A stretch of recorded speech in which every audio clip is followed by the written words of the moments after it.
I was only 18.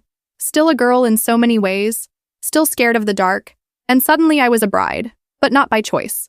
My stepmother arranged everything. After my mom died, she married my dad. He passed when I was 16. From that day, I became her problem to solve. I cleaned the house in our small Texas town. I cooked every meal. I washed clothes until my hands cracked. I obeyed every word she said.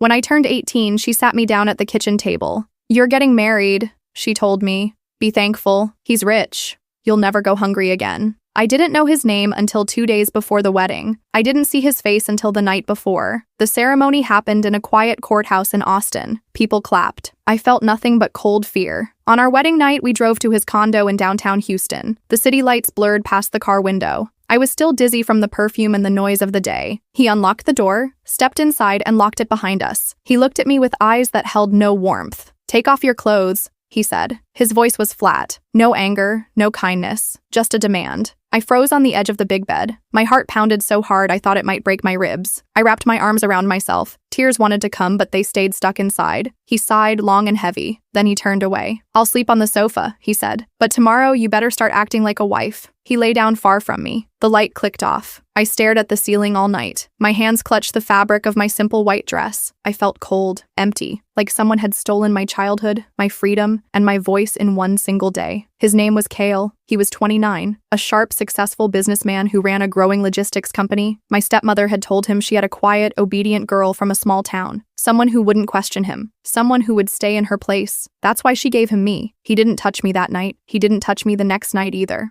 A whole week passed. He came home late from work every evening. He ate dinner in silence. Then he slept on the sofa. Sometimes he glanced at me with tired eyes, but never with any softness. I felt invisible, yet I was expected to serve him, cook his meals, wash his shirts, keep the condo spotless, be a wife in every way except the one that mattered most. I didn't feel like a wife. I felt like a prisoner in a beautiful cage. One night I was cleaning the kitchen. My hands were shaking from another long day. I dropped a glass. It shattered across the tile floor. A sharp piece cut my finger. Blood dripped fast. I tried to hide it. I was used to hiding pain. Kyle walked in at that exact moment. He saw the blood. He stepped closer. "What happened?" he asked. It was the first time he spoke to me like a real person.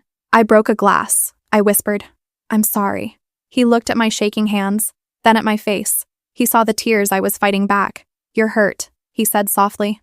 I nodded. He gently took my hand. He wrapped a clean cloth around the cut. I stared at him, confused. Why was he helping me now? "You should be careful," he said. "You can sit. I'll clean this up." That small moment cracked something deep inside me. Not because he was kind, but because it was the first time in years anyone had treated me like I mattered. The next morning, I found a first aid kit on the kitchen counter. Next to it was a small packet of chocolate. A handwritten note lay beside them. "For the girl who bleeds in silence." It wasn't signed, but I knew it was from him. For the first time in many weeks, I smiled. One rainy evening, the power went out in the building. Thunder rolled over Houston. I lit a candle and made hot tea. Cale came home soaked and exhausted. I handed him a towel and a warm cup. "You didn't have to," he said quietly. "I wanted to," I replied. He looked at me for a long moment. Then he spoke words I never expected. "My mother was like you," he said. "Quiet, always scared. My father used to hit her. I used to hide under the kitchen table and listen to her cry." I looked at him, shocked. "She died when I was 15, he continued. "My uncle raised me after that. He taught me to be tough, to never let emotions in. That's why I don't always know how to be kind." My eyes filled with tears. "You're not unkind," I whispered. He looked away. "I thought marrying a quiet girl would make life easier," he said. "But maybe I was wrong. You don't deserve to be scared." After that night, things began to change slowly. Kyle started eating breakfast with me in the mornings. He asked how my day was. He noticed I liked to read. One afternoon, he brought home a stack of books. Real books, not just the ones I borrowed from the library. He never touched me without asking first. He always knocked before entering a room. He still slept on the sofa most nights. But one evening, he stood in the doorway. "Can I sit here?" he asked, pointing to the edge of the bed. I nodded. He sat carefully, keeping distance. "Are you still scared of me?" he asked. I looked down at my hands. "Not as much," I said softly. He gave a small smile. "That's a start." 2 months passed like that. Little kindnesses grew between us. One quiet afternoon, I told him everything. About my stepmother. How I begged not to get married. How I cried through the entire wedding night. How I felt like I had lost my voice forever. Kyle didn't interrupt. He just listened with steady eyes. When I finished, he spoke gently. "You didn't lose your voice," he said. "It was stolen from you, but I'll help you find it again." It was a cold winter night in Houston.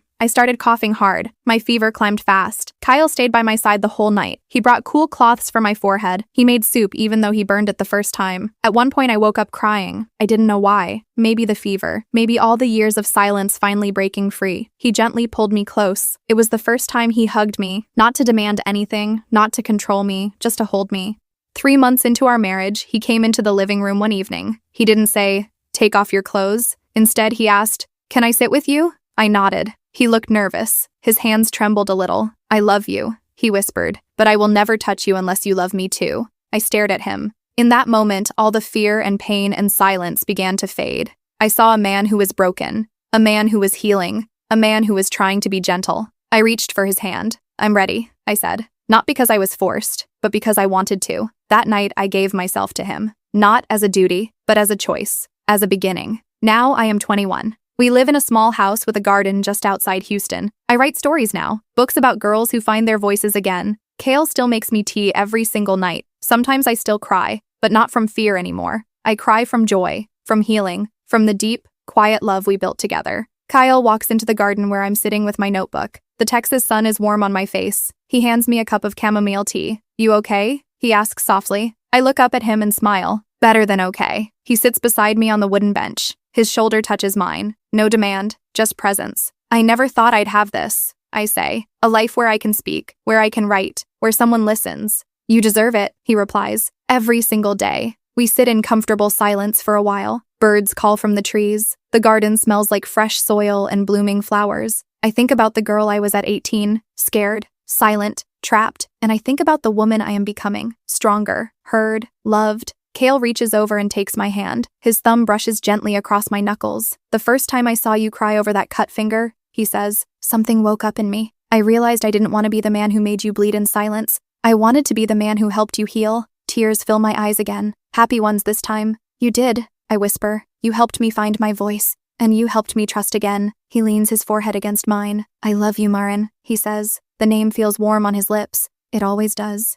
"I love you too, Kyle." We stay like that as the sun begins to set. Two people who started as strangers forced together, now building something real, something chosen, something beautiful. In the evenings, I read my finished chapters out loud to him. He listens carefully. Sometimes he suggests small changes. Mostly he just says, "Keep going. Your words matter." And they do. My stories are reaching other women now. Women who felt invisible. Women who were told to stay quiet. Women who are learning they deserve more. Kyle supports every step. He comes home from work and asks about my writing day. He celebrates the small wins with takeout from our favorite Thai place in the city. He reminds me to rest when I push too hard. One afternoon, we drive into Houston for a book event. It's small, just a local bookstore. A few people show up. I read a short passage from my first published story. My voice shakes at first, then it grows steady. When I finish, a young woman in the back row wipes her eyes. She raises her hand. "Your story gave me hope," she says. "Thank you for speaking." I look at Kyle sitting in the front row. His eyes are proud,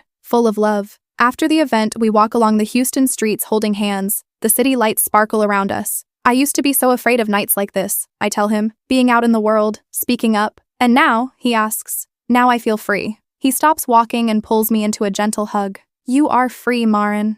And I'm so grateful I get to walk beside you." Back at our house, we sit on the porch swing. The garden is quiet except for crickets. Kale makes us both tea again. We sip slowly. "Sometimes I still can't believe this is my life," I say. "From that cold wedding night to this, neither can I," he admits. "I was so closed off, so scared of feeling anything.